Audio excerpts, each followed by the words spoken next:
मित्रांनो, तुम्हाला वाटत असेल की सोपे सब्जेक्ट जसे अर्थशास्त्र, राज्यशास्त्र, इतिहास आणि भूगोल एवढे 4 सब्जेक्ट करून मी परीक्षा पास होऊ शकतो, तर तुमचा तो गोड गैरसमज आहे. विज्ञानाला बायपास करून तुम्ही परीक्षा कधीच पास करू शकत नाही. त्याच्यासाठी एकदम सोपा मार्ग आहे की सोप्या सब्जेक्टची बेरीज अधिक विज्ञानामध्ये आलेले मार्क हेच तुम्हाला परीक्षा पास व्हायला मदत करत असतात. आणि आता सध्या जे विज्ञान आहे, विज्ञान हे NCERT कडे झुकत चाललेलं आहे आणि त्याच्यामुळेच सामान्य विद्यार्थ्यांना NCERT ची भीती वाटते किंवा विज्ञानाबद्दलची भीती वाटते. ही भीती दूर करण्यासाठी NCERT अगदी साध्या सोप्या मराठी भाषेत शिकवण्यासाठी मी घेऊन येतोय माझी मेंटॉरशिप बॅच फक्त ₹299 मध्ये. या कोर्समध्ये काय 2 ते 3 मिनिटांमध्ये कॉन्सेप्ट पक्का केला जातो आणि सोबतच MPSC, राज्यसेवा, कंबाईन ग्रुप बी, कंबाईन ग्रुप सी ह्या टॉपिकवर कशा पद्धतीने प्रश्न विचारलेले लगेच सांगितले जातात, जेणेकरून आपला कॉन्सेप्ट 100% पक्का होतो. या कोर्सचं वैशिष्ट्य असं आहे की रोज एक लेक्चर माझ्या ऍप्लिकेशनवर रिलीज होतं आणि त्याच लेक्चरवर टेलिग्रामवर ग्रुप डिस्कशन केलं जातं रोज रात्री 9:15 वाजता. सोबतच सोपे सब्जेक्ट जसे अर्थशास्त्र, राज्यशास्त्र, इतिहास यासारख्या विषयांचं मार्गदर्शन केलं जातं. मार्गदर्शन कशाला, हे सोपे सब्जेक्ट सुद्धा शिकवले जातात. तर मग वाट कसली बघताय? फक्त 299 मध्ये तुम्ही 0 to Hero mentorship batch join करा आणि आपली विज्ञानाची खात्रीच मिळवा. चला मग, याची जी लिंक आहे माझ्या ऍप्लिकेशनची मी डिस्क्रिप्शन बॉक्समध्ये देऊन ठेवतोय. नक्की ऍप्लिकेशन डाउनलोड करा आणि कोर्स सबस्क्राईब करा. काही अडचण असेल तर 9657003561 वर मला कॉल करू शकता. आज आपण जो टॉपिक पाहतोय, टॉपिकचं नाव आहे वेव्स किंवा तरंग. त्याच्यासाठी आपण NCERT आणि लुसेंट हे दोन महत्वाचे रेफरन्स बुक पाहणार आहोत. टॉपिक इतका महत्वाचा आहे की आयोग इथं नेहमी प्रश्न विचारतो. समजायला हा अवघड आहे. मी समजून सांगितलं तर नक्की तुम्हाला तो सोपा जाईल. सगळ्यात महत्वाचं काय, हा जो टॉपिक आहे हा फाउंडेशन क्रिएट करतो. कशासाठी? तर ध्वनी समजून घेण्यासाठी आणि किरणोत्सार समजून घेण्यासाठी, म्हणजे साऊंड समजून घेण्यासाठी आणि रॅडिएशन समजून घेण्यासाठी. आयोग इथं डायरेक्ट प्रश्न विचारतो. आपली नेहमीची स्ट्रॅटेजी, सगळ्यात पहिल्यांदा आपण कॉन्सेप्ट पक्का करणार आणि नंतर आयोगाने त्या टॉपिकवर कशा पद्धतीने प्रश्न विचारलेले आहे वेगवेगळ्या स्पर्धा परीक्षांमध्ये ते पाहणार. चला मग आता आपल्या लेक्चरला सुरुवात करू. तरंग, वेव्स किंवा लहरी. अख्खं जग ज्याच्यावर चालतं त्याचा आपल्याला अभ्यास करायचा आहे. 3 सोपी व्यावहारिक उदाहरणं सांगतो. सगळ्यात पहिल्यांदा, आपण एका वर्गात बसलेलो आहे, मी तुम्हाला शिकवतोय, मी बोलतोय आणि तुम्ही ऐकताय. माझा आवाज जो आहे तो तुमच्या कानापर्यंत पोहोचतोय. तो कसा पोहोचतोय? ते या लहरींच्या स्वरूपात, या तरंगांच्या स्वरूपात पोहोचतोय. त्या लहरींना, त्या तरंगांना म्हणलं जातं साऊंड वेव्स. दुसरं उदाहरण, मी आता तुमच्याशी बोलतोय पण तुम्ही माझ्यापासून 400 ते 500 किलोमीटर अंतरावर आहे, तरी सुद्धा माझं बोलणं तुम्हाला समजतंय. का समजतंय? कारण की तुम्ही आणि मी जोडले गेलेलो आहे. कशाने? तर तरंगांनी, वेव्हजनी. कोणत्या वेव्हजनी? रेडिओ वेव्हजनी. तिसरं उदाहरण, तुम्ही आणि आम्ही मस्तपैकी निवांत जगतोय. जगण्यासाठी आपल्याला आवश्यक आहे सूर्यापासून मिळणारी ऊर्जा. सूर्य आपल्यापासून हजारो किलोमीटर लांब आहे, तरी सुद्धा त्याच्या जवळची जी ऊर्जा आहे ती आपल्यापर्यंत पोहोचते. आणि ती कुठल्या स्वरूपात पोहोचती? तर तरंगाच्या, वेव्हच्या, म्हणजेच मग आपण म्हणतो ना प्रकाश किरणांच्या स्वरूपात ती ऊर्जा आपल्यापर्यंत पोहोचते. 3 सोपी उदाहरणं तुम्हाला सांगितली. पहिलं ध्वनी, दुसरं मोबाईलच्या लहरी आणि तिसरं सूर्यकिरण. चला आता कॉन्सेप्ट डिटेल मध्ये पक्का करू. मग या लहरीचे साधारणतः 3 मुख्य प्रकार पडतात. पहिला, यांत्रिक लहरी, ज्याला इंग्लिशमध्ये म्हणलं जातं मेकॅनिकल वेव्स. दुसरा, विद्युत चुंबकीय लहरी, ज्याला इंग्लिशमध्ये म्हणलं जातं इलेक्ट्रोमॅग्नेटिक वेव्स. आणि तिसरा, द्रव लहरी, ज्याला इंग्लिशमध्ये म्हणलं जातं मॅटर वेव्स. पहिला प्रकार, यांत्रिक लहरी. या लहरी काय असतात? ज्या लहरींना प्रवास करण्यासाठी, इकडून तिकडं जाण्यासाठी कुठल्या तरी माध्यमाची आवश्यकता असते. भलं ते घन माध्यम असो, द्रव असो किंवा वायू असो. माध्यम नसल तर इकडून तिकडं प्रवास करूच शकत नाही. अशा तरंगांना म्हणलं जातं यांत्रिक लहरी, म्हणजेच मेकॅनिकल वेव्स. उदाहरण द्यायचं झालं तर साऊंड वेव्स. मी आणि तुम्ही जर का निर्वात पोकळीमध्ये बसलेलो आहे, तर मी तुम्हाला काय सांगतो काहीच कळणार नाही. तुम्हाला वाटेल की मी मुक्याच्या बातम्या देतोय. म्हणजे माझा आवाज तुमच्यापर्यंत पोहोचण्यासाठी कुठलं तरी माध्यम पाहिजेच. दुसरं उदाहरण यांत्रिक वेव्हचं द्यायचं झालं तर पाण्यावर निर्माण होणारे तरंग. सिंपल आहे ना, मी हा दगड जर का कुठंतरी निर्वातात फेकला तर तरंग निर्माण होणार आहे का? नाही. पण जर का मी तो पाण्यावर फेकला तर तुम्हाला तरंग निर्माण झालेले दिसणार आहे. म्हणजेच पाण्यावरचे तरंग निर्माण होणारे, त्यांना माध्यमाची गरज आहे. मग त्या सुद्धा काय झालं? यांत्रिक लहरीचं उदाहरण झालं. आणि तिसरं, भूकंप लहरी. त्या काय निर्वातात होणार आहे का भूकंप लहरी? पृथ्वी आहे तरच भूकंप होणार आहे ना, बरोबर आहे. मग हे तिन्ही जे उदाहरण आहे, ध्वनी लहरी झालं, पाण्याच्या लहरी झालं किंवा भूकंपीय लहरी झालं, हे सगळ्याचे सगळं यांत्रिक लहरी म्हणजे मेकॅनिकल वेव्हची उदाहरण आहे. दुसरं आहे विद्युत चुंबकीय लहरी. तुम्हाला एकदम साधं उदाहरण सांगतो. चला याचा कॉन्सेप्ट सांगतो पहिल्यांदा. अहो, ज्या लहरींना प्रवास करण्यासाठी कुठल्याच माध्यमाची गरज पडत नाही, त्याला म्हणलं जातं विद्युत चुंबकीय तरंग. सोपं सांगतो, मी सकाळी काय करतो, माझ्या पोराला घेऊन बसतो उन्हामध्ये. का? कारण डॉक्टर म्हणतो लहान पोरांना उन्हात बसवलं, म्हाताऱ्या माणसं उन्हात बसलं, आपण उन्हात बसलो तर आपल्याला विटॅमिन डी भेटतं. कारण की सकाळचं कवळं ऊन जीवनसत्व डी निर्माण करण्यासाठी छान आहे. अहो, पण ते जे कवळं ऊन भेटते ते मला सूर्यापासून भेटतं. सूर्य माझ्यापासून लाखो करोडो किलोमीटर लांब आहे. तरी सुद्धा त्याच्यापासून निर्माण होणारा प्रकाश तो माझ्यापर्यंत पोहोचतो. त्याच्यापासून निर्माण होणारी ऊर्जा ती माझ्यापर्यंत पोहोचती. भलं पृथ्वीमध्ये आणि सूर्यामध्ये कुठल्याही प्रकारचं माध्यम नाही, निर्वात पोकळी आहेत, तरी सुद्धा त्या लहरी सूर्यापासून माझ्यापर्यंत येतात. त्या लहरींनाच काय म्हणलं जातं? विद्युत चुंबकीय लहरी. पहिलं उदाहरण तर माझ्या लक्षात आलं. म्हणजे ज्या लहरींना प्रवास करण्यासाठी माध्यमाची गरज नसती त्यांना म्हणायचं इलेक्ट्रोमॅग्नेटिक वेव्हज. दुसरं उदाहरण काय आहे? रेडिओ लहरी. अहो, मी तुमच्याशी फोनवर बोलते, काय कसं मजेत ना एकदम. 1500 किलोमीटर असलं तरी माझा आवाज तुमच्यापर्यंत पोहोचतोय. माध्यमाची गरज आहे का? बिलकुल नाही. त्या सुद्धा रेडिओ वेव्स काय झाल्या? तर रेडिओ वेव्स सुद्धा विद्युत चुंबकीय लहरी म्हणजेच इलेक्ट्रोमॅग्नेटिक वेव्हचा प्रकार झाला. आणि तिसरं उदाहरण आहे एक्स रे. हार्टबीट मोडलं की आपण जातो डॉक्टरकडे, डॉक्टर उभं करतो आपल्याला मशीन समोर आणि तो जाऊन बसतो भिंतीच्या मागं, बरोबर आहे. आणि आपल्या हातावर एक्सरे मारतो आणि हाताचा छापा मोडके हाडाचा छापा लगेच त्या एक्सरे मध्ये दिसायला लागतो. हे सुद्धा काय आहे? हे सुद्धा विद्युत चुंबकीय लहरीचे उदाहरण आहे. इलेक्ट्रोमॅग्नेटिक वेव्स खूप मोठा कॉन्सेप्ट आहे. पेपरला खूप प्रश्न याच्यात येतात आणि याच्यावर आणखीन काही उदाहरणं आहे, आपण डिटेलमध्ये पाहणार आहोत. आता तिसरा जो प्रकार आहे तो आहे द्रवलहरी. द्रवलहरी म्हणजे काय? की जेव्हा इलेक्ट्रॉन आणि प्रोटॉन या ऍक्च्युली मॅटर वेव्ह जे आहे ना, या इलेक्ट्रॉन आणि प्रोटॉन यांच्याशी संबंधित आहे. या लहरी द्रवरूप कणांशी संबंधित असतात. सूक्ष्म कण जसे इलेक्ट्रॉन, प्रोटॉन यांच्याशी या लहरींचा संबंध येतो. याची 3 उदाहरणं जर सांगायची झाली तर इलेक्ट्रॉन लहरी, प्रोटॉन लहरी आणि डी ब्रुगलीज वेव्स किंवा डी ब्रुगली लहरी. राज्यसेवेला याच्यावर प्रश्न येतात. हे फक्त मी टाईप सांगितलं, आता डिटेलमध्ये आपल्याला पाहायचं. अजून सांगतो, मी 3 ते 4 मिनिटात कॉन्सेप्ट पक्का करणार आणि लगेच आयोगाकडून विचारलेले प्रश्न लगेच घेणार किंवा महत्वाचे एमसीक्यू लगेच घेणार. त्याच्यामुळे ते सोडवता आलेच पाहिजे. चला मग आता प्रत्येक वेव्हजला आपण डिटेलमध्ये पाहू. पहिली आहे यांत्रिक लहरी म्हणजेच मेकॅनिकल वेव्हज. ज्या लहरींना प्रवास करण्यासाठी माध्यमाची आवश्यकता असते, भलं ते घन असो, द्रव असो, वायू असो, त्यांना म्हणलं जातं मेकॅनिकल वेव्हज. उदाहरणं ऑलरेडी मी तुम्हाला सांगितली, ध्वनी लहरी, पाण्यावर निर्माण होणाऱ्या तरंग आणि भूकंप लहरी. आता आपल्याला याची महत्वाची वैशिष्ट्य पाहिजे. या यांत्रिक लहरींचा पहिला गुणधर्म सांगू का? एकदम सोपा आहे. या यांत्रिक लहरीमध्ये माध्यमातले जे कण असतात ना, ते त्यांची जागा कधीच सोडत नाही. फक्त जागेवर टनटन टनटन टनटन हलत असतात. पहिला कण हल्ला की तो दुसऱ्याला धक्का देतो, दुसरा कण हल्ला की तो तिसऱ्याला धक्का देतो. म्हणजेच काय? हे कण जागा सोडत नाही, जागच्या जागेवर कंपन निर्माण करतात.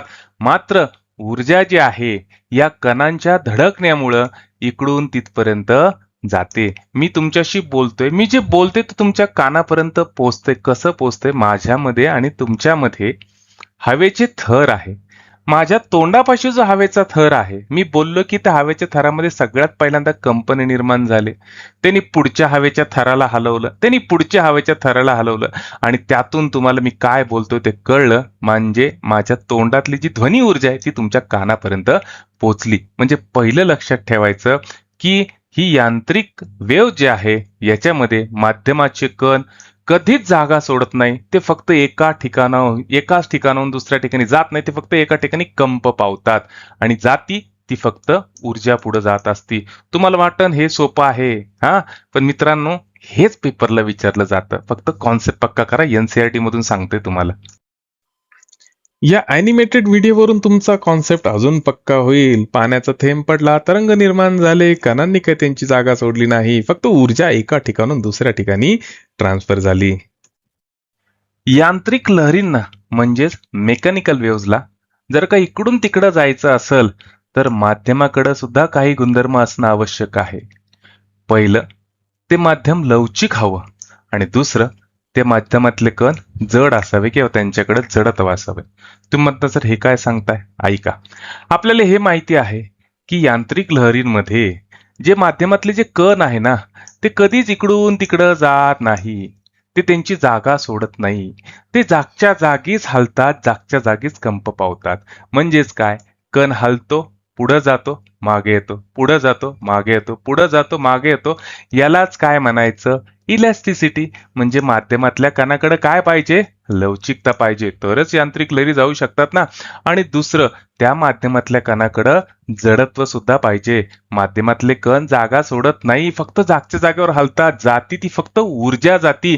कशामुळं? या माध्यमातल्या कणांच्या हलण्यामुळं. जर का हे माध्यमातले कण एकदमच हलके, ते डायरेक्ट एक धक्का लागला की जातील ना तिकडे उडून, तसं चालन का? नाही. मग त्यांच्या अंगामध्ये काहीतरी जडत्व सुद्धा हवं. म्हणजेच काय, यांत्रिक लहरींना जर का इकडून तिकडं जायचं असेल तर जे माध्यम आहे त्या माध्यमांकडे लवचिकता आणि जडत्व हा गुणधर्म असायलाच हवा. UPSC ला सुद्धा विचारलेला आहे हा पॉइंट. MPSC तर लांबची गोष्ट राहिली. चला, मग जे शिकलोय ना त्यांना आपण समराईज करू. काय? यांत्रिक तरंग, मेकॅनिकल वेव्हज काय? ज्या तरंगांना प्रसारणासाठी भौतिक माध्यमाची गरज असते, स्थायू, द्रव, वायू कुठलेही असो, माध्यमाची गरज असते, त्यांना म्हणलं जातं यांत्रिक तरंग. दुसरं, हे तरंग निर्वात पोकळीतून प्रवास करूच शकत नाही. का? कारण की त्यांना माध्यमाची गरज असते. तिसरं, ज्या माध्यमातून हे तरंग जाणार आहे, जे मेकॅनिकल वेव्ह जाणार आहे, त्या माध्यमाकडे स्थितिस्थापकत्व म्हणजे इलॅस्टिसिटी हवी, जडत्व म्हणजे इनर्शिया हवं. हे आपण आत्ताच पाहिलं. सगळ्यात महत्वाचं, हे न्यूटनचे गतिविषयक नियम सुद्धा पाळतात या मेकॅनिकल वेव्हज. याची उदाहरणं जर द्यायची झालं तर सगळ्यात पहिल्यांदा हे ध्वनी तरंग, दुसरं उदाहरण पाण्यामध्ये निर्माण होणारे तरंग, तिसरं उदाहरण या भूकंप लहरी आणि चौथं उदाहरण ताणलेल्या दोरीमधले निर्माण होणारे तरंग. आता खऱ्या अर्थाने कॉन्सेप्ट पक्का झाला. 5 मिनिटांमध्ये यांत्रिक लहरीचा आपला कॉन्सेप्ट पक्का झालाय. आयोगाने लगेच या ठिकाणी प्रश्न विचारलेला आहे. आत्ता एक्झाम झाली ना 14 जून 2026 कंबाईन ग्रुप बी ची, त्याच्यामध्ये प्रश्न आलेला. प्रश्न काय आहे? ध्वनी ऊर्जा म्हणजे 4 पर्याय दिलेले, तुम्हीच सांगायचं. मी सांगू का तुम्हाला? नाही, मला माहिती तुमचा कॉन्सेप्ट पक्का झालेला आहे. ध्वनी ऊर्जा म्हणजे काय? तर यांत्रिक ऊर्जेचा कंपन पावणारा स्त्रोत. पहिलं ऑप्शन बरोबर आहे. चला दुसरं ऑप्शन पाहू. ध्वनी ऊर्जा म्हणजे विद्युत ऊर्जेचा कंपन पावणारा स्त्रोत आहे का? नाही. ध्वनी म्हणजे मेकॅनिकल वेव्हचं उदाहरण, कंपन पावणारा स्त्रोत. तिसरं, चुंबकीय ऊर्जेचा कंपन पावणारा स्त्रोत आहे का? बिलकुल नाही. विद्युत चुंबकीय कंपन पावणार ती वेगळीच कॉन्सेप्ट झाली. इलेक्ट्रोमॅग्नेटिक वेव्ह झालं, त्याच्यात पण कंपन नाही पावलं जात. म्हणजेच काय, ध्वनी ऊर्जा हे यांत्रिक ऊर्जेचा कंपन पावणारा स्त्रोत आहे. कॉन्सेप्ट पक्का. चला, कॉन्सेप्ट पक्का केला आणि पहा बरं तुम्हाला जमतो का प्रश्न. आपली शिकण्याची स्ट्रॅटेजी खूप सोपी आहे. कॉन्सेप्ट पक्का करायचा, आयोगाला जे आवडतं तेच वाचायचं, तोच टॉपिक क्लिअर करायचा आणि त्याच्यावर प्रश्न कसा येतो ते पाहायचं. मग प्रश्न काय आहे?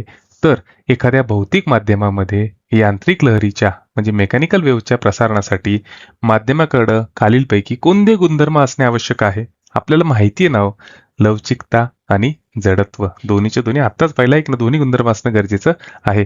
राज्यसभेला आलेला प्रश्न आहे हा.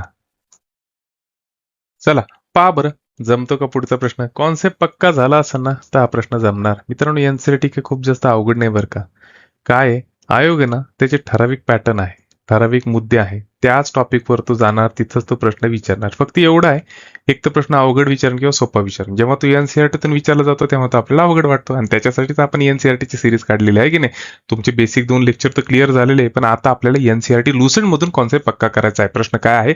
तर प्रश्न आहे की जेव्हा एखादी यांत्रिक लहर एखाद्या माध्यमातून प्रवास करते तेव्हा ती पुढं काय वाहून नेते? आपल्याला माहिती आहे ना, यांत्रिक लहरी मेकॅनिकल वेव्हज काय करतात, माध्यमाची गरज असते, त्याच्यामध्ये कण जे आहे ते मागं पुढे हालचाल करत असतात, खालीवर हालचाल करत असतात, पण ते त्यांची म्हणजे इकडून तिकडे जातात का? नाही. जाती ती फक्त ऊर्जा एका ठिकाणी दुसऱ्या ठिकाणी. आपण पाहिलं ते पाण्यामध्ये खडा पडतो, कण जागच्या जागेवर राहतात, ऊर्जा फक्त वाहून नेली जाती. बरोबर आहे. मग याचं उत्तर जे आहे ते आहे पर्याय क्रमांक 2, केवळ ऊर्जा. एक्स्ट्रा माहिती घ्या की अजूनही वेगळ्या पद्धतीने प्रश्न विचारला जाऊ शकतो. काय? तर प्रगामी लहरीमध्ये प्रत्यक्षात काय पुढे प्रवास करत असते? तर उत्तर आहे विक्षोभ. डिस्टर्बन्स किंवा ऊर्जा. ते जे लहरी निर्माण होतात त्यालाच काय म्हणायचं, विक्षोभ म्हणायचं, डिस्टर्बन्स म्हणायचं, बरोबर आहे. आणि त्या लहरी दुसरं तिसरं काही नाही, ऊर्जा आहे. याच्यामध्ये कुठलाही माध्यमाचा पदार्थ, माध्यमाचा कण पुढे वाहून नेला जात नाही. आत्ता खऱ्या अर्थाने कॉन्सेप्ट पक्का झाला. मित्रांनो, तुम्हाला वाटत असेल की सोपे सब्जेक्ट जसे अर्थशास्त्र, राज्यशास्त्र, इतिहास आणि भूगोल एवढे 4 सब्जेक्ट करून मी परीक्षा पास होऊ शकतो, तर तुमचा तो गोड गैरसमज आहे. विज्ञानाला बायपास करून तुम्ही परीक्षा कधीच पास करू शकत नाही. त्याच्यासाठी एकदम सोपा मार्ग आहे की सोप्या सब्जेक्टची बेरीज अधिक विज्ञानामध्ये आलेले मार्क हेच तुम्हाला परीक्षा पास व्हायला मदत करत असतात. आणि आता सध्या जे विज्ञान आहे, विज्ञान हे NCERT कडे झुकत चाललेलं आहे. त्याच्यामुळेच सामान्य विद्यार्थ्यांना NCERT ची भीती वाटते किंवा विज्ञानाबद्दलची भीती वाटते. ही भीती दूर करण्यासाठी NCERT अगदी साध्या सोप्या मराठी भाषेत शिकवण्यासाठी मी घेऊन येतोय माझी मेंटॉरशिप बॅच फक्त 299 रुपीज मध्ये. या कोर्समध्ये काय 2 ते 3 मिनिटांमध्ये कॉन्सेप्ट पक्का केला जातो आणि सोबतच MPSC, राज्यसेवा, कंबाईन ग्रुप बी, कंबाईन ग्रुप सी ह्या टॉपिकवर कशा पद्धतीने प्रश्न विचारलेले लगेच सांगितले जातात, जेणेकरून आपला कॉन्सेप्ट 100% पक्का होतो. या कोर्सचं वैशिष्ट्य असं आहे की रोज एक लेक्चर माझ्या ऍप्लिकेशनवर रिलीज होतं आणि त्याच लेक्चरवर टेलिग्रामवर ग्रुप डिस्कशन केलं जातं रोज रात्री 9:15 वाजता. सोबतच सोपे सब्जेक्ट जसे अर्थशास्त्र, राज्यशास्त्र, इतिहास यासारख्या विषयांचं मार्गदर्शन केलं जातं. मार्गदर्शन कशाला, हे सोपे सब्जेक्ट सुद्धा शिकवले जातात. तर मग वाट कसली बघताय, फक्त 299 मध्ये तुम्ही zero to hero mentorship batch join करा आणि आपली विज्ञानाची खात्रीच मिळवा. चला मग, याची जी लिंक आहे माझ्या ऍप्लिकेशनची मी डिस्क्रिप्शन बॉक्समध्ये देऊन ठेवतोय. नक्की ऍप्लिकेशन डाउनलोड करा आणि कोर्स सबस्क्राईब करा. काही अडचण असेल तर 9657003561 वर मला कॉल करू शकता. चला, या यांत्रिक लहरीचा सगळा कॉन्सेप्ट आपल्याला पक्का झालेला आहे. आयोगाने प्रश्न कसा विचारला तो पण आपल्याला कळलेला आहे. आता या यांत्रिक लहरीचे 3 प्रकार पडतात. ते कशावरून पडतात? यांत्रिक लहरी ज्या माध्यमातून जातात त्या माध्यमातले कण कंप पावत असतात, आपल्याला माहिती आहे. मग हे कण जे कंप पावतात त्यांची दिशा कशी आहे, मागं पुढं आहे का खालीवर आहे, याच्यावरून या मेकॅनिकल वेव्हचे 3 प्रकार पडत असतात. पहिला जो प्रकार आहे तो आहे अनुतरंग म्हणजे लॉन्जिट्युडनल वेव्हज. पक्क गोंधून ठेवायचं, लॉन्जिट्युडनल वेव्हज म्हणजे दुसरं तिसरं काहीच नाही, ध्वनितरंग ध्वनितरंग ध्वनितरंग. आणि या यांत्रिक लहरींचा दुसरा जो प्रकार आहे तो आहे अवतरंग म्हणजे ट्रान्सव्हर्स वेव्हज. आणि तिसरा जो प्रकार आहे तो आहे पृष्ठभागीय लहरी म्हणजेच surface waves. Longitudinal waves, longitudinal waves म्हणजेच काय, ध्वनितरंग. 5वी पासून आपण एक प्रयोग पाहिलेला आहे. कशाचा? ट्युनिंग फॉर्कचा, नाद काट्याचा. आपण काय करतो, नाद काटा रबरावर हाणतो, हाणलं की त्या नाद काट्याचे जे पाते आहे त्याच्यात कंपने निर्माण होतात आणि मग तो काय करतो, त्या पात्याला लागून जे हवेचे थर आहे त्यांच्यामध्ये सुद्धा कंपन निर्माण करतो. आता या नाद काट्याची 2 पाते जेव्हा एकमेकाच्या जवळ येतात तेव्हा त्याला लागून असलेले जे कण आहे ते एकमेकांपासून लांब राहतात, बरोबर आहे. म्हणजे तिथं कणांची गर्दी होत नाही. मग याला म्हणायचं विरलन. आणि जेव्हा नाद कात्याची पाते बाहेरच्या साईडला येतात त्यावेळेस काय होतं, तो बाहेरच्या थरावर दाब प्रयुक्त करतो आणि त्याच्यामुळे तिथं कणांची गर्दी होती. जिथं कणांची गर्दी होती त्याला म्हणलं जातं कॉम्प्रेशन म्हणजे संपीडन. आणि जिथं कण एकमेकांपासून लांब जातं त्याला म्हणायचं रेअर फ्रॅक्शन म्हणजेच विरलन. मी जे तुमच्याशी बोलतोय ते साऊंड वेव्ह जे आहे ते ह्याच पद्धतीने तुमच्या कानापर्यंत पोहोचत असतात. याचं सगळ्यात महत्वाचं वैशिष्ट्य म्हणजे माध्यमातले कण जे आहे ते मागं पुढे हलतात आणि या माध्यमातल्या कणांची हालचाल जी आहे ती तरंग प्रसारणाच्या दिशेला समांतर असते. दुसरं जे उदाहरण आहे ते आहे अवतरंग म्हणजे ट्रान्सफरस. काय करायचं, एकदम सिंपल, एक दोरी घ्यायची, एका काठीला बांधायची आणि तिला हेलकावे मारायला सुरुवात करायची. त्याच्यामध्ये जे त्या तरंग निर्माण होणार आहे त्याला म्हणायचं ट्रान्सफरस वेव्ह. या ट्रान्सफरस वेव्हज मध्ये होतं काय, तर माध्यमातले जे कण आहे ते खालीवर हलतात. मग सांगायचं काय की जेव्हा ट्रान्सफरस वेव्हज एखाद्या माध्यमातून जाती तेव्हा कण हे खालीवर हलतात, म्हणजेच तरंग प्रसारणाच्या दिशेला कशा असतात, लंबरूप असतात. झाला कॉन्सेप्ट पक्का. आणि तिसरा जो प्रकार आहे तो आहे पृष्ठभागीय लहरी. मेकॅनिकल वेव्ह किंवा यांत्रिक तरंग याचे 3 महत्वाचे प्रकार, ज्यापैकी 2 प्रकारावर आयोग नेहमी प्रश्न विचारतो. पहिला अनुतरंग आणि दुसरा अवतरंग. अनुतरंग ज्याला इंग्लिशमध्ये लॉन्जिट्युडिनल वेव्हज म्हणतात. अवतरंग ज्याला इंग्लिशमध्ये ट्रान्सव्हर्स वेव्हज म्हणतात.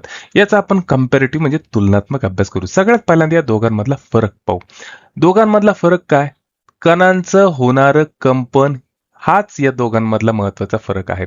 लॉन्जिट्युडिनल वेव्हज मध्ये होतं काय की जे कण आहे ते मागे पुढे कंपन करत असतात आणि तरंग आहे ते त्याच दिशेने जात असतात. म्हणजेच काय सांगू शकतो आपण की या माध्यमामध्ये जे काही कण आहे त्यांचं कंपन तरंगाच्या दिशेला समांतर पद्धतीने होत असतं. अवतरंग ट्रान्सव्हर्स वेव्हज याच्यामध्ये जे माध्यमातले कण आहे ते खालीवर कंपन करत असतात. मग काय सांगू शकतो आपण की माध्यमामध्ये हे जे कण आहे हे प्रसारणाच्या दिशेला लंबरूप असतात. दोन तो कॉन्सेप्ट पक्के झाले. त्याच्यानंतर तिसरं हे जे तरंग आहे कोणते? लॉन्जिट्युडिनल वेव्हज अणुतरंग हे स्थायू, द्रव आणि वायू या तीनही माध्यमातून जाऊ शकतात. अवतरंग मात्र फक्त स्थायू आणि द्रवाच्या पृष्ठभागावरच निर्माण होऊ शकतात. याची उदाहरणं जर द्यायची झाली अणुतरंगाची लॉन्जिट्युडिनल वेव्हची जे आयोग नेहमी विचारतो, ध्वनी तरंग हे लॉन्जिट्युडिनल वेव्हचं उदाहरण आहे. त्याच्यानंतर दाबलेल्या स्प्रिंग मध्ये निर्माण होणारे तरंग आणि भूकंपाच्या प्राथमिक लहरी हे सुद्धा अणुतरंगाचं उदाहरण आहे. अवतरंगाचं उदाहरण द्यायचं झालं तर प्रकाशाचे तरंग. तुम्ही म्हणता सर हे तर यांत्रिक वेव्ह आहे, प्रकाशाचे तरंग तर इलेक्ट्रोमॅग्नेटिक वेव्ह आहे. अहो प्रकाशाचे तरंग ज्या पद्धतीने चालतात ना असे असे नागमोडी, ती दिशा जी आहे ती अवतरंगासारखी आहे म्हणून ते उदाहरण दिलेले आहे. त्याच्यानंतर ताणलेली दोरी, एक दोरी बांधून ठेवायची आणि तिला झटके मारायचे, हे जे वेव्हज तयार होतात अशा याच्यामध्ये निर्माण होणारे तरंग जे आहे हे काय आहे तर अवतरंग आहे. त्याच्यानंतर पाण्याच्या पृष्ठभागावर निर्माण होणाऱ्या लहरी, हे पहा हे असेच तरंग निर्माण होतात ना पाण्याच्या पृष्ठभागावर, हे सुद्धा काय झालं मग अवतरंगाचं उदाहरण झालं. आणि भूकंपाच्या दुय्यम लहरी हे सुद्धा अवतरंगाचं उदाहरण आहे. प्राथमिक लहरी जाणार लॉन्जिट्युडिनल वेव्हज मध्ये आणि दुय्यम लहरी ज्याला आपण यस वेव्हज म्हणतो त्या जाणार अवतरंग म्हणजे ट्रान्सव्हर्स वेव्हज मध्ये. या ठिकाणी एक अपवाद लक्षात ठेवायचा. पाण्यावर दगड मारला पाण्यात की त्याच्यावरचे तरंग निर्माण होतात. हे तरंग दिसायला जरी ट्रान्सव्हर्स वेव्हज म्हणजे अवतरंगासारखे असले तरी ते अणुतरंगाचे गुणधर्म म्हणजे लॉन्जिट्युडिनल वेव्हचे गुणधर्म सुद्धा फॉलो करतात. कसं? जेव्हा आपण पाण्यामध्ये दगड टाकतो तेव्हा त्यातले कण जे आहे ते फक्त खालीवर हलत नाही तर ते मागं पुढं सुद्धा हलतात. म्हणून या पाण्यात निर्माण होणाऱ्या तरंगांना मिक्स वेव्ह म्हणलं जातं. आयोगाने इथं सुद्धा प्रश्न विचारलेला आहे. कॉन्सेप्ट पक्का? पहा बरं, आत्ता इतक्यात वाचलं आणि त्याच्यावरच आयोगाने प्रश्न विचारलेला आहे. प्रश्न काय आहे तर खालीलपैकी कोणता तरंग हा अवतरंग नाही आणि अणुतरंगही नाही? याचं उत्तर आहे पर्याय क्रमांक 4, पाण्याच्या पृष्ठभागावरील तरंग. हे मिक्स तरंग आहे ना, दोन्हीची रूपं दाखवतं म्हणून या मिक्स वेव्हज आहे. आत्ताच आपण ऑलरेडी पाहिलेलं आहे. एनसीईआरटी मधली 2 लाईन खूप महत्वाच्या आणि त्या तुम्हाला लक्षातच ठेवावं लागणार आहे. पेपरला विचारलं जाऊ शकतं. अणुतरंग, अणुतरंगामध्ये काय की कण जे असतात ते मागं पुढं कंप पावत असतात. ज्या ठिकाणी कण गर्दी करतात त्याला म्हणलं जातं कॉम्प्रेशन म्हणजे संपीडन आणि ज्या ठिकाणी कण एकमेकांपासून लांब जातात त्याला म्हणलं जातं रेअरफ्रॅक्शन किंवा विरलन. आता मजेशीर गोष्ट अशी आहे की माध्यम जो आहे त्या माध्यमाचा दाब सगळ्यात जास्त कुठं असतो तर या कॉम्प्रेशन मध्ये असतो आणि सगळ्यात कमी दाब कुठं असतो तर या विरलनामध्ये म्हणजे रेअरफ्रॅक्शन मध्ये असतो. दुसरी अजून एक मजेशीर गंमत आहे का की ज्या माध्यमातल्या कणांची स्पीड कंप पावायची ती सगळ्यात जास्त कुठं असती तर या कॉम्प्रेशन मध्ये असती आणि सगळ्यात कमी कुठं असती तर या रेअरफ्रॅक्शन मध्ये असते. साहजिकच लक्षात येतं ना, जिथं कण खूप जास्त गर्दी करणारे त्या ठिकाणी त्यांची कंप पावण्याची स्पीड जास्त असणार आहे. जिथं कण एकमेकांपासून लांब जाणार आहे तिथं त्यांची स्पीड साहजिकच कमी होणार आहे. विज्ञान शिकायचं म्हणलं, कॉन्सेप्ट पक्का करायचा झाला तर विज्ञान तुम्हाला व्हिज्युअलाइज करता आलं पाहिजे. तोच माझा प्रयत्न आहे. ध्वनी लहरी कशा निर्माण होतात हे पाया. ध्वनी लहरी निर्माण झालेली हे काय लॉन्जिट्युडिनल वेव्हज, हे ऍक्च्युली सगळे उदाहरणं लॉन्जिट्युडिनल वेव्हचेच आहे. त्याच्यानंतर हे दुसरं ताणलेल्या स्प्रिंग मध्ये ज्या लहरी निर्माण होतात या सुद्धा काय असतात लॉन्जिट्युडिनल वेव्हज. लॉन्जिट्युडिनल वेव्हज म्हणजे काय ज्याच्यामध्ये कणांचं कंपन मागपुढं होत असतं. हे पहा याच्यामध्ये नाही का हे ताणलेल्या स्प्रिंग मध्ये कणांचं कंपन मागपुढं होतंय. आणि तिसरं म्हणजे भूकंपाच्या प्राथमिक लहरी पी वेव्हज. हे सगळे अणुतरंगाचं उदाहरण आहे. स्लाइड याच्यासाठी टाकली की कॉन्सेप्ट पक्का झाला पाहिजे. आयोगाला आहे ना अपवादात्मक गोष्टी विचारण्यावरच जास्त इंटरेस्ट असतं. तशीच एक अपवादात्मक गोष्ट जी पाण्यामधली मोटर बोट असते, बोट जी असते, ती बोट जेव्हा पाण्यावर चालते, जेव्हा इंजिन चालू होतं तेव्हा तिच्या मागं पाण्यामध्ये ज्या लहरी निर्माण होतात त्या कोणत्या प्रकारच्या असतात? तर त्या अवतरंग आणि अनुलंब म्हणजे ट्रान्सव्हर्स वेव्स आणि लॉन्जिट्युडिनल वेव्स या दोन्हीचं कॉम्बिनेशन असतं किंवा दोन्ही प्रकारच्या असतात. पेपरला विचारलं जाऊ शकतं. चला, आता कॉन्सेप्ट तर पक्का केलाय आणि आता वेळ झालेली PYQ ची की आतापर्यंत शिकलोय त्याच्यावर कशा पद्धतीने प्रश्न विचारला गेलेला आहे. तुम्ही पहा बरं प्रश्नाची क्वालिटी किती छान आहे आणि असे प्रश्न का येऊ शकत नाही परत परत. चला, प्रश्न काय आहे? तर प्रश्न आहे की खालीलपैकी कोणत्या माध्यमातून अवतरंग लहरी प्रवास करू शकत नाही? अवतरंग म्हणजे ट्रान्सफर्स वेव्ह. आत्ताच तुम्हाला कम्पेरेटिव्ह चार्ट दिला होता ना, त्याच्यावरून तुमच्या लक्षात येईल या अवतरंग लहरी ज्या आहे त्या हवेतून प्रवास करू शकत नाही. कॉन्सेप्ट पक्का. कॉन्सेप्ट पक्का झाला असेल ना तर हा UPSC ला विचारलेला प्रश्न सुद्धा तुम्ही सोडवता. पहा बरं किती सोपा प्रश्न आहे. मी उत्तर बिलकुल देणार नाही बरं का. आत्ता सांगितलं की बाबा जी बोट पाण्यामध्ये जाती जोरामध्ये तिच्या मागे ज्या लहरी निर्माण होतात त्या कोणत्या प्रकारच्या असतात आहे की नाही. त्याच्यावरच प्रश्न आला डायरेक्ट. उत्तर आहे पर्याय क्रमांक 3 अवतरंग आणि अनुलंब दोन्ही म्हणजेच लॉन्जिट्युडिनल आणि ट्रान्सफरस वेव्स दोन्ही प्रकारचे वेव्स निर्माण होत असतात. आता मित्रांनो, तुम्हाला वाटत असेल की सोपे सब्जेक्ट जसे अर्थशास्त्र, राज्यशास्त्र, इतिहास आणि भूगोल एवढे 4 सब्जेक्ट करून मी परीक्षा पास होऊ शकतो, तर तुमचा तो गोड गैरसमज आहे. विज्ञानाला बायपास करून तुम्ही परीक्षा कधीच पास करू शकत नाही. त्याच्यासाठी एकदम सोपा मार्ग आहे की सोप्या सब्जेक्टची बेरीज अधिक विज्ञानामध्ये आलेले मार्क हेच तुम्हाला परीक्षा पास व्हायला मदत करत असतात. आणि आता सध्या जे विज्ञान आहे, विज्ञान हे NCERT कडे झुकत चाललेलं आहे आणि त्याच्यामुळेच सामान्य विद्यार्थ्यांना NCERT ची भीती वाटते किंवा विज्ञानाबद्दलची भीती वाटते. ही भीती दूर करण्यासाठी NCERT अगदी साध्या सोप्या मराठी भाषेत शिकवण्यासाठी मी घेऊन येतोय माझी मेंटॉरशिप बॅच फक्त 299 रुपीज मध्ये. या कोर्समध्ये काय 2 ते 3 मिनिटांमध्ये कॉन्सेप्ट पक्का केला जातो आणि सोबतच MPSC, राज्यसेवा, कंबाईन ग्रुप बी, कंबाईन ग्रुप सी ह्या टॉपिकवर कशा पद्धतीने प्रश्न विचारलेले लगेच सांगितले जातात, जेणेकरून आपला कॉन्सेप्ट 100% पक्का होतो. या कोर्सचं वैशिष्ट्य असं आहे की रोज एक लेक्चर माझ्या ऍप्लिकेशनवर रिलीज होतं आणि त्याच लेक्चरवर टेलिग्रामवर ग्रुप डिस्कशन केलं जातं रोज रात्री 9:15 वाजता. सोबतच सोपे सब्जेक्ट जसे अर्थशास्त्र, राज्यशास्त्र, इतिहास यासारख्या विषयांचं मार्गदर्शन केलं जातं. मार्गदर्शन कशाला, हे सोपे सब्जेक्ट सुद्धा शिकवले जातात. तर मग वाट कसली बघताय? फक्त 299 मध्ये तुम्ही 0 to Hero mentorship batch join करा आणि आपली विज्ञानाची खात्रीच मिळवा. चला मग, याची जी लिंक आहे माझ्या ऍप्लिकेशनची मी डिस्क्रिप्शन बॉक्समध्ये देऊन ठेवतोय.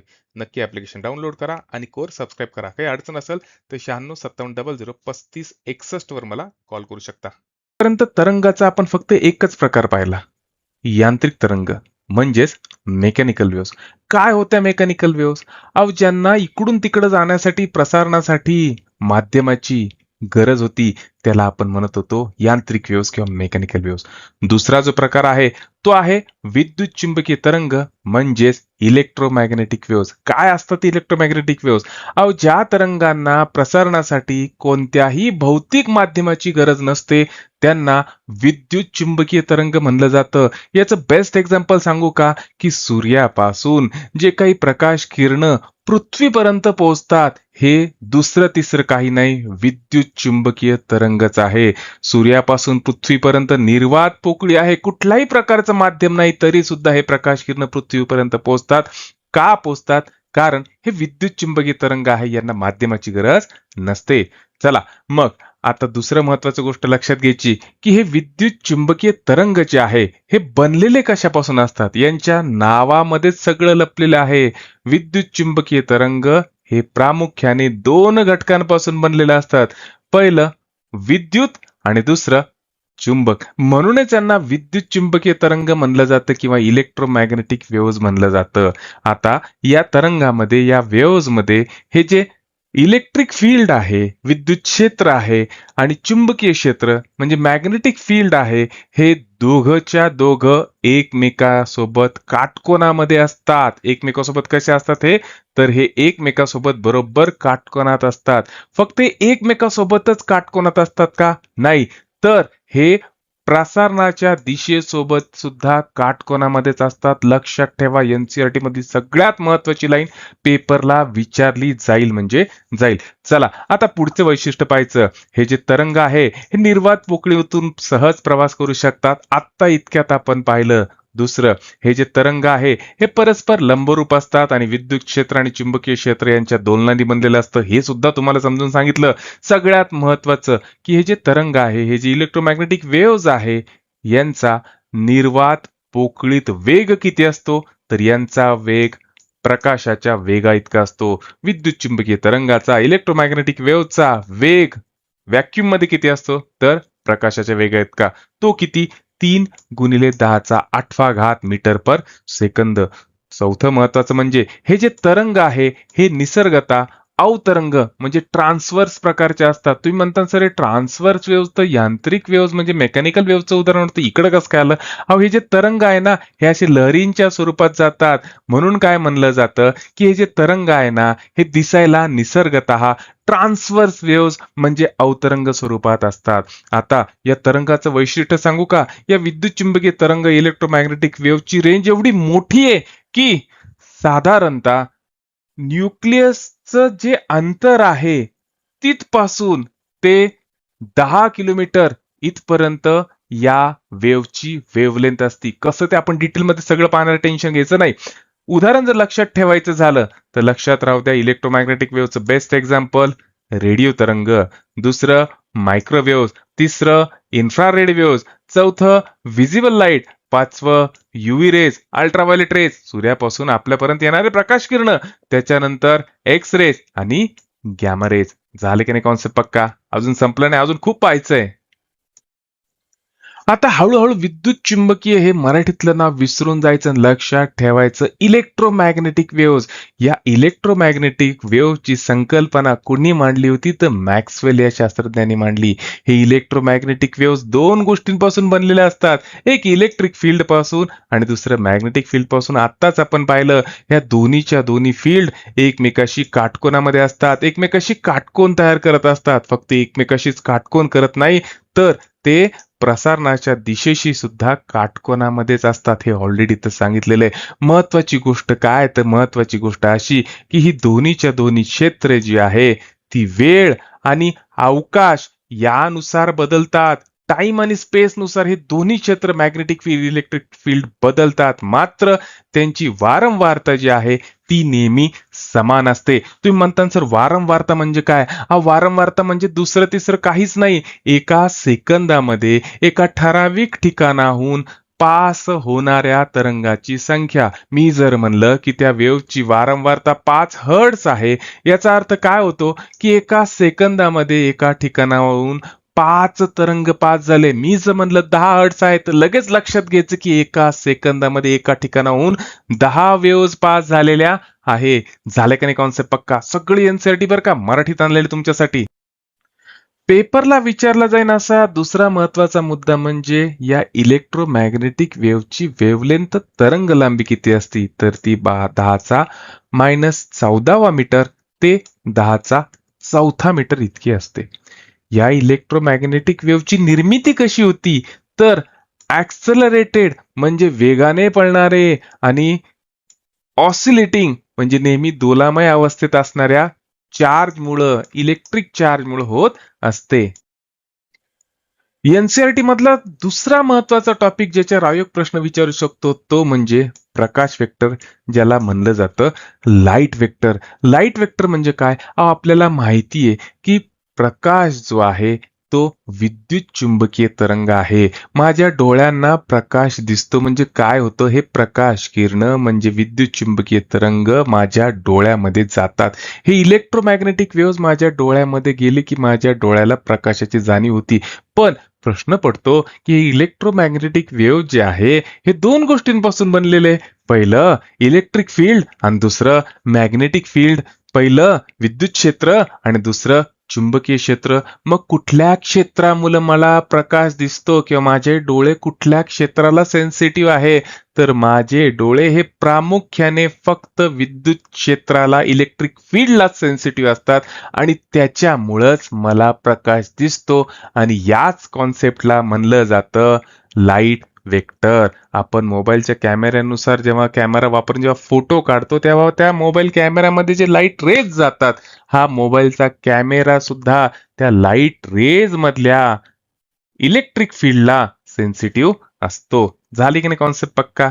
चला, दुसरं महत्वाचं इथे विचारलं जातं की हे इलेक्ट्रोमॅग्नेटिक वेव्स हे फक्त तरंग आहे, कुठल्याही प्रकारचे कण नाही. त्याच्यामुळं यांचं कुठल्याही प्रकारच्या विद्युत क्षेत्रात किंवा चुंबकीय क्षेत्रामध्ये विचलन होत नाही. पेपरला विचारलं गेलेलंच आहे की इलेक्ट्रोमॅग्नेटिक वेव्हचं, विद्युत चुंबकीय तरंगाचं विद्युत किंवा मॅग्नेटिक फील्डमुळे विचलन होतं का? तर बिलकुल होत नाही. का होत नाही? कारण हे फक्त तरंग आहे, ही फक्त ऊर्जा आहे, हिच्यामध्ये कुठल्याच प्रकारचे प्रभारित कण नाही, त्याच्यामुळे त्यांचं विचलन होत नाही. आणि लक्षात ठेवा, डायइलेक्ट्रिक माध्यमामध्ये विद्युत चुंबकीय तरंगाचा वेग हा नेहमी निर्वात पोकळीपेक्षा कमी असतो. चला, पेपरला विचारला जाऊ शकेल असा प्रश्न ऑलरेडी विचारलाय बरं का, ऑप्शन मध्ये विचारला जातो, त्याच्यामुळे महत्वाचा प्रश्न आहे. आम्ही उत्तर देणार नाही, 20 सेकंद तुम्ही सोडवणार आहे. काय दिलेले आहे? तर विद्युत चुंबकीय तरंगाची संकल्पना कोणी मांडली? आत्ताच पाहिलं ना, जेम्स क्लार्क मॅक्सवेलने. राज्यसेवेला आलेला प्रश्न आहे, अगदी तितकाच महत्वाचा. पहा बरं जमतो का? आणि मला माहिती जमणार बरं का, आता इतका तुमचा कॉन्सेप्ट दोनदा पक्का केलेला आहे. काय प्रश्न? तर मॅक्सवेल यांच्या मते विद्युत चुंबकीय तरंगातील विद्युत क्षेत्र आणि चुंबकीय क्षेत्र यांचे बदल कसे असतात? एकदम सिंपल, एकमेकांना काटकोनात, तसेच तरंग वहनाच्या दिशेलाही काटकोनामध्येच असतात. ते चालतात कसे? तर हे दोन्हीच्या दोन्ही फील्ड एकमेकाला काटकोनात असतात, ऑलरेडी आपण पाहिले, आणि तरंग दिशेला सुद्धा ते काटकोनामध्येच असतात. चला, घ्या 20 सेकंदाचा वेळ सोडवा. मी काही सोडवणार नाही, राज्यसेवेला चाललेला प्रश्न आहे आणि मला माहिती तुम्ही सोडवणार. प्रश्न काय दिलेला आहे? तर विद्युत चुंबकीय तरंगाविषयी खालीलपैकी कोणतं विधान बरोबर नाही? पहिलं विधान काय? त्याची निर्मिती प्रवेगित प्रभावामुळे म्हणजेच ऍक्सलरेटर चार्जमुळे होतं, आपण आत्ताच पाहिलं होतं, बरोबर आहे. त्याच्यानंतर त्यांच्या वहनासाठी भौतिक माध्यमाची आवश्यकता असते, बिलकुल नाही, त्यांच्या वहनासाठी माध्यमाची गरजच नाही, म्हणजे विधान चुकीचं आहे. बाकी ते निसर्गतः अवतरंग आहे, ट्रान्सफर वेव्ज असतात, ते दिसायला कशा ट्रान्सफर वेव्ह सारख्या असतात ना, म्हणून त्यांना निसर्गतः अवतरंग म्हणतात, बरोबर आहे. त्याच्यानंतर विद्युत आणि चुंबकीय क्षेत्रामुळे त्यांचं विचलन होत नाही, ते सुद्धा आत्ताच आपण पाहिलं होतं का, ते पण समजून घेतलं होतं. तर याचं उत्तर आहे ऑप्शन क्रमांक डी. मित्रांनो, एनसीईआरटी अवघड नाही बरं का, फक्त एकदा कॉन्सेप्ट पक्का करा, तुम्ही प्रश्नाचे उत्तर बरोबर देणार. किती महत्वाचा प्रश्न आहे, काय योगाकडून विचारला जाऊ शकत नाही, सांगा बरं तुम्ही. प्रश्न काय आहे? तर विद्युत चुंबकीय तरंगांना प्रकाशीय प्रभाव जसे की फोटोग्राफिक क्रिया प्रामुख्याने कशामुळे घडत असते? आत्ता इतक्यात पाहिलं ना, ही जी आहे की बाबा optical effect like photographic action of electromagnetic waves are primarily due to कशामुळं? तर उत्तर एकच आहे, विद्युत क्षेत्र वेक्टर. लाईट वेक्टर आपण पाहिला कॉन्सेप्ट, डोळ्यामध्ये प्रकाश जातो, आपल्याला कसं कळतं? तर त्या विद्युत चुंबकीय तरंगामध्ये असलेली इलेक्ट्रिक फील्डमुळं. म्हणूनच हे जे आहे याचं उत्तर आहे पर्याय क्रमांक 2. चला, पहा बरं जमतो का पुढचा प्रश्न. मला माहिती तुम्हाला प्रश्न जमणार आहे, किती सोपं आहे. काय सांगितलेलं आहे की बाबा विद्युत चुंबकीय लहरी आहे, इलेक्ट्रोमॅग्नेटिक वेव्ह जे आहे त्यांची स्पीड किती असते निर्वातामध्ये? प्रकाश एवढी. प्रकाशाचा वेग किती? 3 × 10⁸ मीटर पर सेकंद. आतापर्यंत आपण हे पाहिलं की तरंगाचं वर्गीकरण प्रामुख्याने गुणधर्माच्या आधारावर होतं. पहिलं काय की तरंगाला प्रसारणासाठी माध्यमाची गरज आहे की नाही, म्हणजे तरंगांना जर काही इकडून तिकडे जायचं असेल तर माध्यम लागतं की नाही. पहिल्यांदा हा गुणधर्म पाहिला आणि त्याच्या आधारे आपण तरंगाचं वर्गीकरण केलं. दुसरं, त्या तरंगामध्ये जे कण आहे ते खालीवर कंपन करतात का मागं पुढे कंपन करतात, या आधारे आपण तरंगाचं परत वर्गीकरण केलं. आणि आता तिसरा गुणधर्म कोणता? तर ते तरंग जे आहे त्यांच्या ऊर्जेच्या वहनाच्या प्रकारानुसार. मग या ऊर्जेच्या वहनाच्या प्रकारानुसार प्रामुख्याने 2 प्रकार पडतात. पहिला प्रोग्रेसिव्ह किंवा ट्रॅव्हलिंग वेव्स आणि दुसरा स्टेशनरी किंवा स्टँडिंग वेव्स. पेपरला विचारलं जाऊ शकतं. आयोग एनसीईआरटी कडे झुकत चाललेला एनसीईआरटी मधलाच कॉन्सेप्ट आहे. मग पहिला जो प्रकार आहे तो आहे प्रोग्रेसिव्ह वेव्ह किंवा ट्रॅव्हलिंग वेव्स. याच्यात होतं काय, तर तरंग कंटिन्युअसली एका ठिकाणाहून दुसऱ्या ठिकाणी जात राहतात आणि कंटिन्युअसली सातत्याने ऊर्जेचं एका बिंदूपासून दुसऱ्या बिंदूपर्यंत वहन करत राहतात. म्हणून याला काय म्हणलं जातं, प्रोग्रेसिव्ह किंवा ट्रॅव्हलिंग वेव्स. दुसरा जो प्रकार आहे त्याला आपण म्हणतो स्थितिक तरंग म्हणजे स्टेशनरी किंवा स्टँडिंग वेव्स. आता या स्टँडिंग वेव्स मध्ये होतं काय, तर दोन तरंग विरुद्ध दिशेने एकत्र येतात. हे दोन्हीचे दोन्ही तरंग जे असतात यांचे अँप्लिट्यूड म्हणजे उंचवट्यामधले किंवा दरीमधले जे अंतर असतं ते सारखं असतं आणि यांची वारंवारता म्हणजे फ्रिक्वेन्सी ही सुद्धा सारखी असते.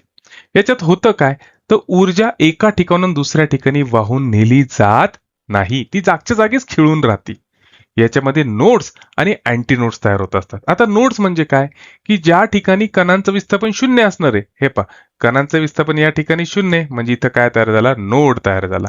आणि कणांचं विस्थापन ज्या ठिकाणी जास्त आहे तिथं तयार होतो अँटी नोड्स. म्हणजे तुम्हाला नोड्स आणि अँटी नोड्स कुठं तयार झालेले दिसणार आहे, तर स्टेशनरी किंवा स्टँडिंग वेव्स मध्ये. आता या दोन्ही तरंगाचा कॉन्सेप्ट तर पक्का झाला, पण आयोगाचा इंटरेस्ट असतो सगळ्यात जास्त उदाहरणं विचारण्यावर. मग हे प्रोग्रेसिव्ह वेव्ह जे आहे, ट्रॅव्हलिंग वेव्ज आहे, याचं उदाहरण जर द्यायचं झालं तर पहिलं उदाहरण आहे हायवेमध्ये असणारे ध्वनी तरंग जे एका ठिकाणून दुसऱ्या ठिकाणी कंटिन्युअसली जात राहतात. त्याच्यानंतर दुसरं पाण्यामधले तरंग, ते सुद्धा एका ठिकाणून दुसऱ्या ठिकाणी जात राहतात, ऊर्जेचं वहन करत राहतात. तिसरं म्हणजे प्रकाशाचे तरंग, अवप्रकाश किरण जे किरण सूर्यापासून आपल्यापर्यंत सातत्याने येत राहतात. आणि भूकंपाच्या प्राथमिक लहरी, हे सगळ्याचे सगळं काय आहे, तर प्रोग्रेसिव्ह किंवा ट्रॅव्हलिंग वेव्हची उदाहरणं आहे. तितकीच भारी स्टेशनरी किंवा स्टँडिंग वेव्हची उदाहरणं जी पेपरला विचारली जातात. सगळ्यात पहिल्यांदा आपण जे गिटार वाजवतो, व्हायोलिन वाजवतो, याच्यामध्ये त्या तारांच्या कंपनामुळे जे तरंग निर्माण होतात त्याला म्हणलं जातं स्टेशनरी किंवा स्टँडिंग वेव्स. दुसरं ऑर्गन पाईप. ऑर्गन पाईप म्हणजे बासरीचाच एक प्रकार. बासरी आणि ऑर्गन पाईप याच्यामध्ये जे हवेचे स्तंभ निर्माण होतात, जे तरंग निर्माण होतात, ते सुद्धा स्टेशनरी किंवा स्टँडिंग वेव्हचीच उदाहरणं आहे. पहा बरं, जमतं का प्रश्न? मित्रांनो, तुम्ही आहे ना एक खरंच प्रश्न वाचा आणि मला सांगा की आयोग अशा प्रकारचे प्रश्न का नाही विचारू शकत. ऑलरेडी त्यांनी विचारलेले आहे, परत का नाही विचारू शकत. कॉन्सेप्ट पक्का करायचा, एनसीईआरटी बेसच पक्का करावा लागणार, कारण आयोग आता एनसीईआरटी कडे वळत चाललेला आहे. त्याच्यामुळे आपल्याला त्याशिवाय पर्याय नाही. विज्ञान अवघड नाही, आपण लिमिटेड पुस्तकं वाचतो, हाच विज्ञानाचा प्रॉब्लेम आहे. काय आहे प्रश्न, कॉन्सेप्ट तुमचा पक्का झाला, उत्तर तुम्ही काढलेले. प्रश्न काय, तर खालीलपैकी कोणत्या प्रकारच्या तरंगाद्वारे ऊर्जेचे वहन होत नाही. आत्ताच पाहिले ना, काय आहे, तर उत्तर आहे ऑप्शन नंबर 4, स्थितिक तरंग म्हणजे स्टेशनरी वेव्स. चला पहा बरं, जमतो का पुढचा प्रश्न, मला सांगा बरं. खरं प्रश्न वाचन मला सांगा की आयोग का प्रश्न विचारू शकत नाही असे. कंबाईन पहिल्यांदा राज्यसेवेला तो एनसीईआरटी कडे झुकला आणि आता कंबाईनला तो बऱ्यापैकी एनसीईआरटी कडे झुकत चाललेला आहे. राज्यसेवा असो कंबाईन असो, मित्रांनो आपली ही जी बॅच आहे ना ही सगळ्यांसाठीच फायदेशीर ठरणार आहे. चला प्रश्न काय आहे, तर प्रश्न आहे की स्थितिक तरंगामध्ये ज्या बिंदूपाशी माध्यमातलं कणांचं विस्थापन कायम शून्य असते त्यांना काय म्हणतात. आणि याचं उत्तर आहे पर्याय क्रमांक 2, निस्पंद. अहो आत्ताच पाहिलं ना, हे निस्पंद. नोड्स आणि अँटी नोड्स विस्थापन कुठं कमी असतं, या नोड्स वरती कमी असतं, शून्य असतं कमी असण्यापेक्षा, आहे की नाही. आता इतक्यात पाहिले. चला कॉन्सेप्ट पक्का. आता पाहायचा पुढचा प्रश्न. चला पहा बरं, जमतो का तिसरा प्रश्न. कुठलाही प्रश्न काढा हो, क्वालिटी वाला प्रश्न आहे, आयोगाकडून विचारला जाणार असा प्रश्न आहे. आणि एकदा कॉन्सेप्ट पक्का झाला ना, घाबरायचं नाही. आयोगाकडून कसाही प्रश्न येऊ द्या, आपलं उत्तर चुकणार नाही. प्रश्न काय आहे, जेव्हा गिटाराची ताणलेली दोरी छेडली जाते तेव्हा तिच्या दोन्ही टोकांच्या दरम्यान कोणत्या प्रकारचे तरंग निर्माण होतात. याचं उत्तर आहे पर्याय क्रमांक 3, अनुप्रस्थ स्थितिक तरंग म्हणजे ट्रान्सफर स्टेशनरी वेव्स. हे स्टेशनरी वेव्स आहे. आता इतकं तुम्हाला उदाहरण सांगितलेलं आहे. चला कॉन्सेप्ट पक्का. पहा बरं, जमतो का पुढचा प्रश्न. एकदा कॉन्सेप्ट पक्का झाला ना मित्रांनो, कुठलाच प्रश्न अवघड जाणार नाही. मी असं म्हणत नाही बरं का, माझा व्हिडिओ लेक्चर पाहिल्यावर तुम्ही काहीच करू नका, माझ्या नोट्स वाचल्यावर काहीच करू नका. माझ्या नोट्स वाचाव. फायदा फक्त एवढा होणार आहे की जेव्हा तुम्ही कुठलंही स्टँडर्ड रेफरन्स बुक वाचायला बसता किंवा मार्केटमधलं कुठलंही पुस्तक आणताना, तर पहिल्यांदा तुम्हाला विज्ञान समजून घ्यायला 8-15 दिवस लागू शकतात. पण जर का आपलं व्हिडिओ लेक्चर पाहिलं तर तुमचं तो जो टॉपिक आहे तो तुम्ही 2 दिवसामध्ये सुद्धा, म्हणजे ते विज्ञानाचा पूर्ण सब्जेक्ट 2 दिवसात ते पुस्तक घासून पुसून साफ करू शकता. चला, चौथा प्रश्न आहे, गतिशील आवर्ती तरंगामध्ये खालील विधाने वाचा आणि योग्य पर्याय निवडा. 2 विधाने दिलेलं आहे, तुम्ही ते वाचले असन आणि याचं उत्तर आहे पर्याय क्रमांक 3. विधान 1 आणि 2 दोन्हीचे दोन्ही योग्य. चला आता वळू पुढच्या टॉपिककडे. चला मित्रांनो, तुम्हाला वाटत असेल की सोपे सब्जेक्ट जसे अर्थशास्त्र, राज्यशास्त्र, इतिहास आणि भूगोल एवढे 4 सब्जेक्ट करून मी परीक्षा पास होऊ शकतो, तर तुमचा तो गोड गैरसमज आहे. विज्ञानाला बायपास करून तुम्ही परीक्षा कधीच पास करू शकत नाही. त्याच्यासाठी एकदम सोपा मार्ग आहे की सोप्या सब्जेक्टची बेरीज अधिक विज्ञानामध्ये आलेले मार्क हेच तुम्हाला परीक्षा पास व्हायला मदत करत असतात. आणि आता सध्या जे विज्ञान आहे, विज्ञान हे एनसीईआरटी कडे झुकत चाललेलं आहे आणि त्याच्यामुळेच सामान्य विद्यार्थ्यांना एनसीईआरटीची भीती वाटते किंवा विज्ञानाबद्दलची भीती वाटते. ही भीती दूर करण्यासाठी एनसीईआरटी अगदी साध्या सोप्या मराठी भाषेत शिकवण्यासाठी मी घेऊन येतोय माझी मेंटॉरशिप बॅच फक्त 299 रुपीज मध्ये. या कोर्समध्ये काय 2 ते 3 मिनिटांमध्ये कॉन्सेप्ट पक्का केला जातो आणि सोबतच एमपीएससी, राज्यसेवा, कंबाईन ग्रुप बी, कंबाईन ग्रुप सी ह्या टॉपिकवर कशा पद्धतीने प्रश्न विचारलेले लगेच सांगितले जातात, जेणेकरून आपला कॉन्सेप्ट 100% पक्का होतो.